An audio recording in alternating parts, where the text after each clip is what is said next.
예, 몇 년 전에 그 좀 특이한 기사를 제가 신문 기사를 봤는데, 그것은 2018년도에 영국에서 최초로 외로움을 효과적으로 대처하기 위한 국가적 행정기구를 신설하게 됐는데, 그건 소위 고독부라, Ministry of Loneliness 라는 그 행정관청을 신설했다는 내용이었습니다.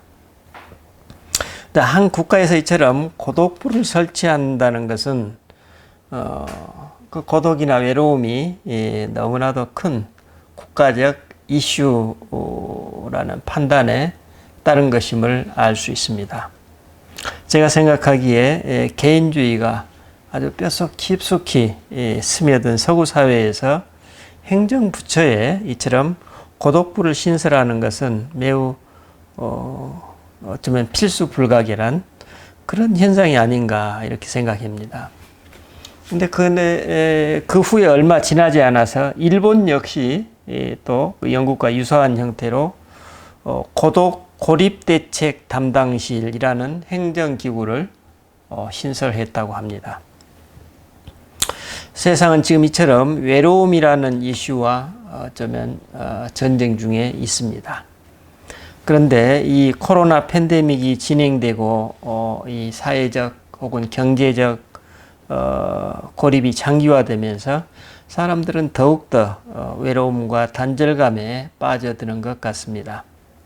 이처럼 외로움과 단절감을 지속적으로 경험하게 되면 우리는 어느 순간 자신감을 잃게 되고 또 자신도 모르게 우울감에 빠지게 되는 경우가 있습니다. 우리나라도 이제 고령화 사회가 이제 접어든 것이 아니라 상당히 심화되고 있습니다. 소위 고독사가 또 사회 문제로 부각되고 있습니다. 우리가 알고 있듯이 이 외로움은 나에게 누군가가 없기에 느끼게 되는 결핍감의 감정이 아닌가 생각합니다. 제가 이따금씩 설교에서 그 말씀드린 대로 저희 부부가 막 그 토론토에 도착했을 때 아는 사람이 단 한 사람도 없었던 그 이방 땅에서의 생소함과 어떤 말할 수 없는 고립감을 가끔씩 말씀드렸던 기억이 있습니다.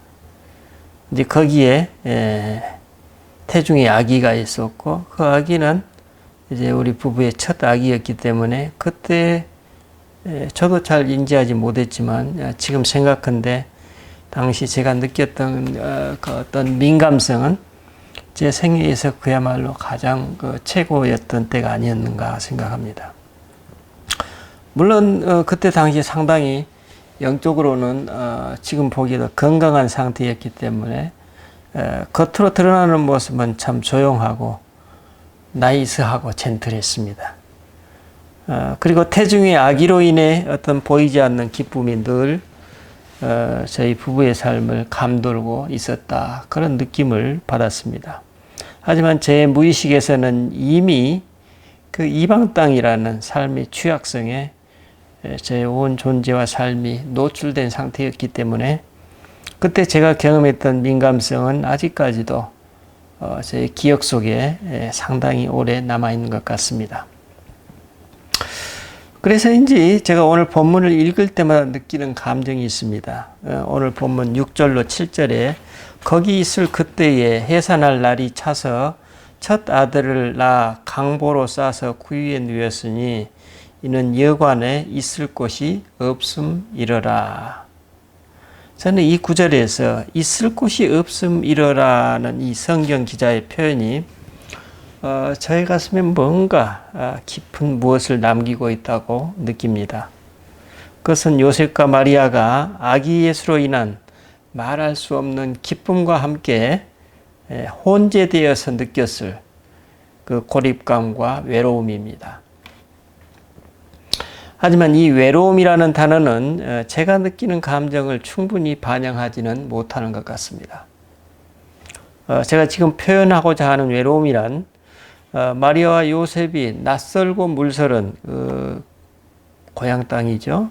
베들레헴에서 경험했을 어떤 말할 수 없는 뭐랄까 버려진 느낌? 그때 그 장소에서 그 부분만이 느꼈을 어떤 삶에 대한 생소함과 낯설음, 그렇죠? 서글픔과 애달픔, 어떤 박탈감, 어떤 이방인 같은 느낌, 이 모든 것이 혼재된 감정의 덩어리가 아닌가 생각합니다. 사람이 이 세상에 태어나는데 있을 곳이 없다는 그 현실, 그것도 다름 아닌 나와 나의 아기가 그런 처지에 있을 때 이 부부가 그 아기에게 가졌을 어떤 애달픔, 이 부부가 자기들 스스로 느꼈을 어떤 말할 수 없는 고립감과 삶의 비참함 등으로 표현할 수 있을 것 같습니다. 앞서 말씀드린 신문기사에서 보듯이 외로움은 그 깊이만큼 우리의 영과 육에 좋지 않은 영향을 미친다고 볼 수 있습니다.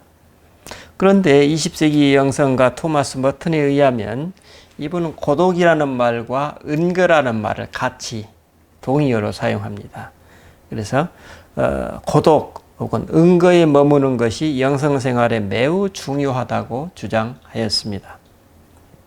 그렇다면 머튼은 왜 고독에 머물라고 권고했을까요? 우리가 느끼는 외로움과 머튼이 주장하는 고독은 어떤 차이가 있을까요? 오늘 저는 이 본문을 통해서 우리가 왜 외로움에서 벗어나야 하는지, 그리고 그 외로움에 풀려난 후 우리는 왜 고독 속에 머무르는지에 대해서 함께 살펴보고자 합니다. 제 말씀을 드려서 좀 죄송합니다만 어쨌든 이게 가장 제 능력으로는 이 주제에 대해서 말씀드리기 가장 편하기 때문에 나눌 수밖에 없는 제 한계를 이해해 주시기 바랍니다. 그래서 저는 방금 전에 말씀드렸던 그 이방에서 제가 느꼈던 그 외로운 감정의 뿌리가 어디에 있었고 그것이 어떻게 연결되어 있을까 이렇게 생각해 보았습니다. 이런 류의 외로움은 저의 아주 어린 시절과 깊이 연결되어 있음을 이제 그 침묵 속의 기도에서 알게 되었습니다. 사실 저는 아주 어린 시절부터 제가 신학교에 입학하기 직전까지 뭔가 정체를 알 수 없는 공허감, 근데 그 견딜 수 없는 공허감으로 고통을 겪어왔습니다. 하지만 저는 당시 그것이 아픔이나 고통인지도 몰랐고 뭔가 견딜 수 없는 그 허한 감정, 어떻게 해결할 수 없는, 그것을 어떻게 규정할 수도 없고 그렇다고 그런 저를 누가 도와줄 수도 없고 당시 누군가에게 도움을 요청한다거나 뭐 그 오늘날의 상담도 있죠. 상담을 요청할 그런 여건도 아니었습니다. 특별히 저의 아주 어린 시절 아동기를 생각해 보면 당시 그 사회문화적인 공기 속에서 제가 가지고 있었던 당시의 질문들, 하고 싶은 말, 나누고 싶은 저의 고통에 대해서 그 누구와도 소통하지 못했던 것입니다. 지금 생각해 보니 저는 당시 완벽하게 고립된 상태였음을 알게 되었습니다. 나중에 제가 알게 되었습니다. 이렇게 고립된 삶 속에서 자연스럽게 스며든 그 외로움의 감정은 그 원인이 어디에 있는지, 그 실체가 무엇인지, 그 감정을 도대체 어떻게 해소시킬 수 있는지에 대해서는 생각조차 해볼 수 없었습니다. 그저 그것은 저의 숙명이었습니다. 저 홀로 남모르게 견뎌내야 하는 것이었고 이겨내야만 하는 어떤 것이었습니다. 이와 같은 외로움과 공허감이 제 의식에서 아주 사무치게 시작했던 시기가 바로 저의 청소년기 또 청년기였습니다. 공부를 하지 않고 있을 때는 그럭저럭 지낼만 했지만 특별히 뭐 시험 공부를 하려고 책상에 앉아 있게 되면 그 견딜 수 없는 공허감과 외로움이 저의 모든 것을 집어삼켜버리곤 했습니다. 그래서 아무리 마음을 잡으려고 해도 공부에 도저히 집중이 되지 않는 것입니다. 책상에 앉아는 있으나 실제 공부는 거의 이루어지지 않는 그런 허송세월로 당시 대부분의 시간을 보냈었던 기억이 있습니다. 지금 생각해 보니 홀로 책상에 앉아 있을 그 순간이야말로 오로지 제 자신과 직면하게 되기 때문에 저의 유년기부터 진행되어 온 그 고립감이 의식의 수면 위로 올라오는 그런 시간이었던 것입니다. 그래서 가족들과 함께 TV를 보다가도 이제 다 끝나고 나서 숙제를 하려고 혹은 시험 공부를 하려고 제 방에 돌아오면 방금 전까지 아무 일도 없었던 저에게 이미 알 수 없는 공허감과 외로움이 제 가슴 속에 가득히 들어차 있었던 그런 기억이 있습니다. 그래서 또 중요한 시험을 앞둘수록 제가 그때 체감했던 그 공허감과 외로움도 비례해서 더 크고 깊게 느껴졌던 것입니다.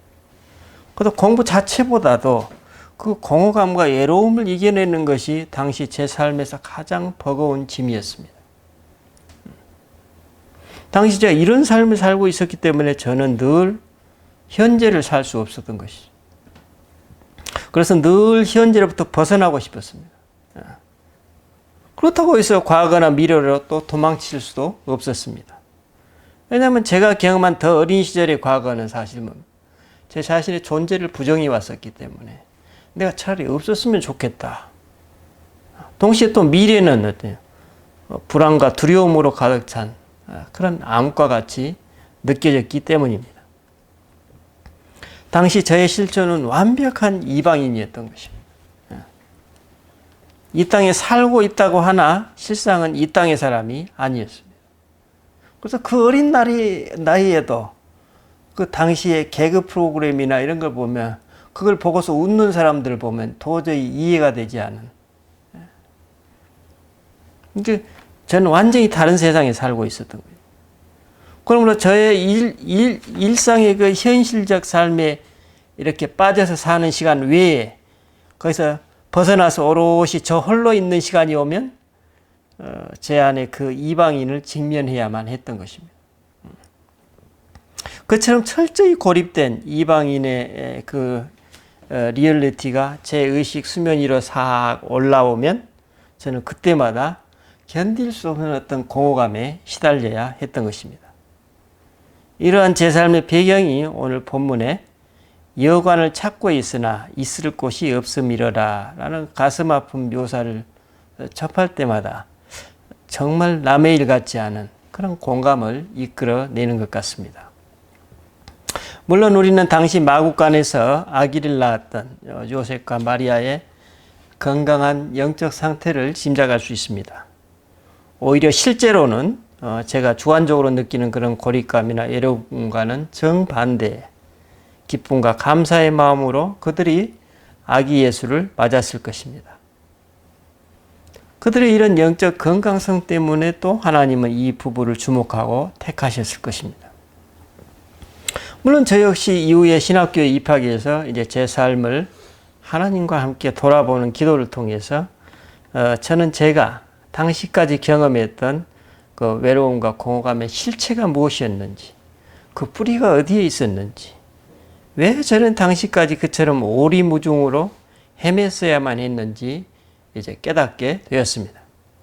그리고 그러한 기도를 통해 그토록 저를 괴롭히던 외로움과 공허감은 이제 완전히 해체되어 버렸습니다. 그리고 지금 오히려 홀로 있기를 즐기고 홀로 있을 때 더 편안하고 충만감으로 가득한 삶을 즐기고 있습니다. 그렇다면 저는 그 기도를 통해 무엇을 경험하고 얻었기에 그 외로움과 공허감에서 벗어날 수 있었을까요? 사실 하나님께서는 제가 아주 어린 시절부터 어쩌면 좀 무리해서 말씀드린 제 자아의식이 이렇게 가지기 시작하면서부터 어떤 이방인으로서의 생소함, 어색함, 좀 더 성장해서는 제 자신이 전혀 인식하지 못했던 그 말할 수 없는 고립감, 그리고 청소년기와 청년기에 경험했던 깊이를 알 수 없는 그 공허감과 외로움을 통해서 하나님께서 저를 부르셨다는 것을 기도 안에서 발견한 것입니다. 하지만 당시 저에게는 그분의 이 강렬하고 진심 어린 부르심이 오히려 그와는 정반대로 다가왔던 것입니다. 그 고립감과 외로움이야말로 저에게는 아무 곳에도 갈 수 없고 어느 곳에도 머물 수 없고 어떤 대상에게도 마음을 둘 수 없는, 단지 제 존재에 대한 질문만이 저를 압도하였던 그런 상태였습니다. 왜냐하면 저는 하나님 부재를 당시에 경험하고 있었기 때문입니다. 하지만 제가 그런 저의 삶을 그리스도의 현존 가운데 침묵 속에서 재경험했을 때 이 모든 것이 이제 역전되기 시작했습니다. 그래서 아이러니하지만 제가 경험했던 생소함, 고립감, 공허감과 외로움이 크고 깊은 그만큼 사실 하나님의 부르심은 그처럼 크고 깊었음을 나중에 깨닫게 되었습니다. 이와 관련해서 토마스 머튼은 새 명상의 시에서 다음과 같이 말하고 있습니다. 은거, 고독이죠. 은거는 영혼의 한가운데에 열려있는 시면입니다. 내적 은거의 이 시면은 피조물로는 절대 만족시킬 수 없는 갈구입니다.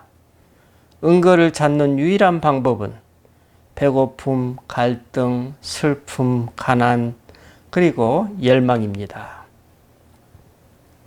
머튼은 우리들이 경험하고 있는 이 고독이야말로 하나님의 부르심이며 동시에 우리들의 하나님께 대한 갈구라고 정리하고 있습니다. 이 고독 속에서 하나님과의 소통 체험을 토마스 머튼이 다음과 같이 묘사합니다. 할 말이 많은 사람은 흔히 은거하는 사람입니다. 말만 많은 것이 아니고 그가 하는 말은 실속이 있으며 특이합니다. 그것은 그 사람 자신의 것입니다. 그가 말을 적게 하더라도 소통할 수 있는 어떤 것, 다른 사람들과 나눌 수 있는 어떤 것을 가지고 있습니다. 그 자신이 진정한 실체이기 때문에 남에게 줄 수 있는 구체적인 어떤 것을 가지고 있습니다. 이 묘사를 저의 경험으로 이제 변환시키면 너무나 할 말이 많았지만 입을 닫을 수밖에 없었던 제가 이제 비로소 말 많은 아이가 되고, 그런데 그 말은 실속이 있어 빼내올 수 없는 제 삶의 골수를 관통하는 살아있는 말, 그 말을 저는 기도 속에서 경험했던 것입니다. 그러므로 바로 이 부분을 소통했던 저의 경험은 이제 진정 무엇을 나누어야 하는지 알게 되어서 꼭 필요한 말만 하게 되고 그것으로 저의 모든 것이 소통되고 알게 되는 영적 만족을 가져다 준 것 같습니다.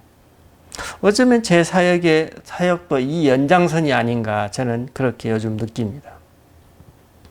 이런 맥락에서 저는 이제 제가 경험했던 것과 같은 외로움과 고립감이 토마스 머튼이 얘기하고 있는 고독이라는 개념으로 변환되는 과정을 오늘 본문의 장면에서 묘사하고 있는 몇 가지의 이미지와 단어를 통해서 그 의미를 조금 더 살펴보고자 합니다. 오늘 본문의 저자인 누가는 동정녀 마리아를 통한 아기 예수의 탄생이 하늘로부터 땅으로 내려오는 이방인의 여정으로 그리고 있습니다.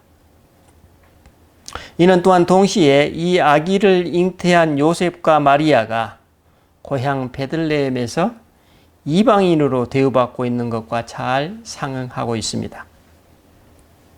이를 다시 오늘 우리 신앙인의 입장에서 이해하면 우리의 고향 하늘나라에 이르기까지의 여정을 살아가는 우리 모두의 이 인생 여정은 이방인이라는 인간 실존을 의미하고 있습니다. 그래서 예수님은 하늘에서 내려오신 이방인으로서 이 땅에 우리들과 이 여정을 함께 하시면서 우리의 본래 모습, 우리가 하나님의 자녀임을 일깨워 주십니다. 우리는 비록 이 땅을 살아가지만 동시에 하늘에 속한 사람들임을 주지시켜 주시는 것입니다. 우리가 여기서 한 가지 잊지 말아야 할 것은 이방인으로서 집을 찾아간 고을, 그 장소가 바로 베들레헴이라는 것입니다. 베들레헴의 본래 뜻은 떡집이라고 합니다. 즉 우리는 그리스도의 몸을 그분이 그렇게 부르셨듯이 떡, 즉 우리가 매일 먹어야 할 양식인 떡으로 상징화하고 있습니다. 이 말은 우리가 지금 걸어가고 있는 이 여정의 종착지는 바로 그리스도의 몸이 거하는 그 장소를 의미합니다. 그리스도가 거하시는 곳이 바로 우리의 영원한 집, 본향이라는 것입니다. 이처럼 하나님이 우리 안에 자리 잡으실 때, 또 우리가 그리스도의 집에 온전히 거할 때, 본문 14절에 천사들이 어떻게 노래합니까? 하나님께 영광이요 땅에서는 평화라고 노래하고 있습니다. 하늘이 땅 위에서 열리고 우리가 살고 있는 바로 이곳에서 우리 안에서 하늘과 땅이 만나서 새로운 세상, 하나님 나라가 열린다는 메시지입니다. 우리는 이 여정을 걸으면서 우리가 편히 쉬고 거할 집을 찾곤 합니다. 우리의 자아를 상징하는 그 집을 찾고 있는 우리는 늘상 거절당합니다. 오늘 본문의 마리아와 요셉처럼. 하지만 온전한 자아, 온전한 인간이 되고자 하는 우리의 갈망은 그 거절감을 통해서 더 깊어지고 강렬해지게 됩니다. 이런 상황 속에서 우리 신앙인은 막다른 골목에 이르게 됩니다. 사람들이 사는 곳이 아니라 짐승들이 사는 바로 마구간입니다. 예수님은 마구간에서 태어나셨습니다. 여관에는 그분이 들어갈 자리가 없었던 것입니다. 우리가 주목할 부분은 사람들이 머무는 여관이 아니라 짐승들이 사는 마구간, 바로 그것에서 예수님이 탄생하셨다는 것입니다. 왜냐하면 사람들이 아늑함을 느끼는 곳, 인간들이 사는 그곳의 문이 다 잠겨 있었기 때문입니다. 아마도 저는 30대 중반에 이르기까지 제 자아의 문을 꼭꼭 걸어 잠궈 놓았던 것 같습니다. 저는 그 짐승들이 우글거리는 그 자리에 내려가기가 싫었고 대신 사람들의 축에 끼이고 싶었습니다. 하지만 막다른 골목에 이르렀던 저는 이제 어쩔 수 없이 마구간에 놓이게 되었고 그곳에 있는 짐승들로부터 벗어날 수 없게 되었습니다. 그 마구간 속의 짐승들은 우리 속에 있는 생기, 본능, 욕망, 원초성, 야성을 상징합니다. 그런데 이 영역이 우리에게 더욱 당황스러운 것은 우리가 이 영역을 우리 마음대로 어떻게 할 수 없다는 것입니다. 그래서 우리는 이 동물적인 영역을 부끄러워한 나머지 어떻게든 감추려고 합니다. 그것은 될 수 있는 한 보고 싶지 않은 곳입니다. 하지만 이 마구간이 우리에게 생기를 주는 공간이고 그리스도는 바로 이곳에서 태어나려 하심을 알 수 있습니다. 우리는 바로 내 과거의 삶을 돌아보는 기도를 통해서 이 사실이 내 안에서 실제화되는 경험을 하게 됩니다. 토마스 머튼은 고독 속에 머무는 것이 곧 수치심이 아니라 관대하고 너그러운 마음으로 우리 안의 마구간을 바라보는 장소라고 언급한 것 같습니다. 저 역시 아주 어린 시절 제가 경험했던 너무나도 막연한 그런 고립감의 실체가 무엇이었는지, 그것이 제 안에 어떻게 심어지게 되었는지, 그러한 삶의 실제가 제 안팎의 삶을 얼마나 자유롭지 못하게 했는지 깨닫게 되었습니다. 제가 제 자신으로부터 소외되어 있었고, 제가 제 자신으로부터 소외된 그만큼 저와 저의 가족들, 그리고 친구들과 이웃들과 세상으로부터 고립되어 있었던 것입니다. 아마도 당시 저는 침묵 속의 그 기도를 통해서 태어나서 처음으로 제 자신을 있는 그대로 소통하는 경험을 했던 것 같습니다. 바로 그 소통의 자리가 저에게는 그리스도가 태어나는 자리였습니다.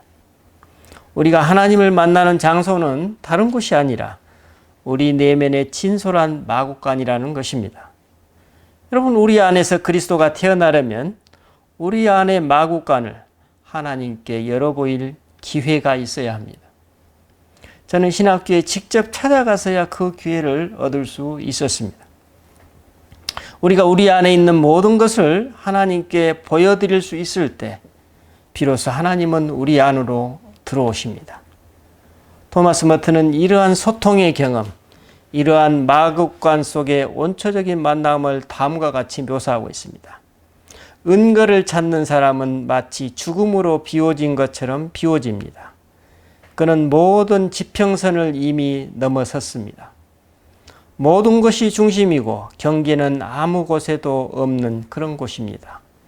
여행으로는 찾을 수 없고 그저 가만히 서 있어야만 찾을 수 있습니다. 그럼에도 불구하고 가장 깊은 활동은 이런 한적함 속에서 시작됩니다. 움직이지 않고 활동을 깊은 휴식인 수고를, 모호함 속에서 통찰력을, 그리고 한없는 충만감을 느낄 수 있는 곳이 바로 이곳입니다. 고독이라는 침묵 속에서 경험하는 하나님의 임재와 그 체험의 실제를 묘사하고 있습니다.